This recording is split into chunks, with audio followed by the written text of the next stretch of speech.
Celiac disease is an autoimmune disorder that affects 1 in 133 people in the United States alone.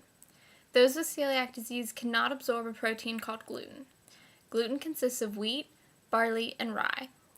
Oats do not contain gluten, but are often processed on the same machinery as gluten-containing items, so most celiacs avoid oats as well. Gluten is found not only in foods, but in gum, medication, and even the glue on stamps.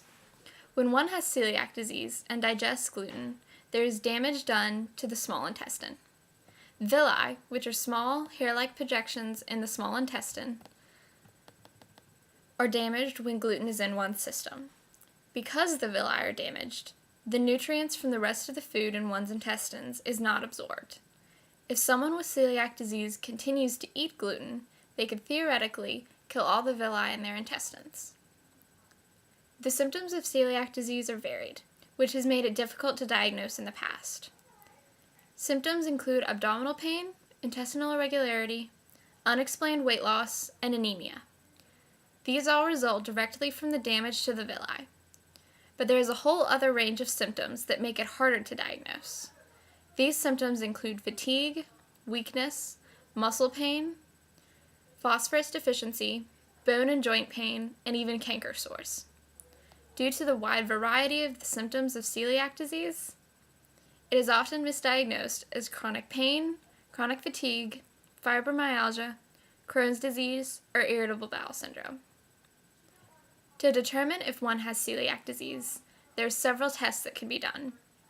There is an anti-gliadin antibody that can be an indicator of a gluten deficiency. An anti-gliadin antibody transglutaminase test can also be helpful in determining if celiac is the cause of one's symptoms. However, a small intestinal biopsy is required to determine how much damage has occurred as a result of the celiac disease. There is one treatment for celiac disease, and that is removing gluten from one's diet. Though difficult, with the new prevalence of health food stores and the increased awareness about celiac disease, it can be managed. Rice flour, potato flour, and cornstarch can be substituted for products containing gluten.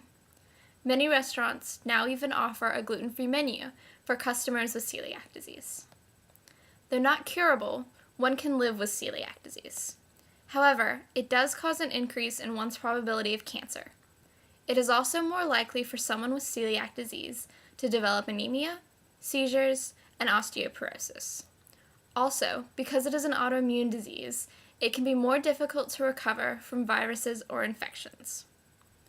There is a light at the end of the tunnel. The U.S. Food and Drug Administration is requiring new labeling that tells the customer if wheat is in the product. In Italy, where there are approximately 1 in 250 who suffer from celiac disease, screening for celiac is a routine part of an infant's checkup. Doctors in the U.S. are becoming more aware and more willing to diagnose patients with celiac disease. Organizations like the Celiac Disease Foundation are working hard to raise awareness and make life with celiac a little bit easier.